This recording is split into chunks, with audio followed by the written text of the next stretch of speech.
சொல்லிட்ட? ஒன்றும் இல்லடா, வண்டியில் பெட்ரோல் இல்லாமல் நின்று பெட்ரோல் வாங்கிட்டு சொல்லி பெட்ரோல் ஊற்றிட்டு வந்து நமக்கு தானே தெரியும், அவங்களுக்கு தெரியாதுல்ல. 10 நிமிஷம் லேட் ஆயிடுச்சான், அதனால தனிக்க வேண்டாம். சரிவா, போய் டீயை சாப்பிட்டு பேசுவோம்.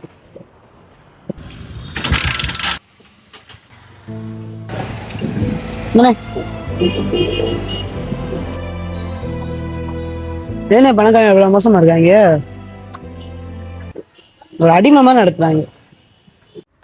அங்கே பாரு, தள்ளுவண்டிக்காரர் ஒருத்தரை கூப்பிட்டு அவன்கிட்ட குல்ஃபீஸ் வாங்குறாரா. இதுலேருந்து என்ன தெரியுது? என்ன தள்ளு வண்டி தள்ளிட்டு போறாரு, ஒரு குல்ஃபி வாங்கி சாப்பிட்றாரு. அப்படி இல்லை, அவர்கிட்ட காசு இல்லை, ஆனால் அவர் வெயிலில் வந்திருக்காரு.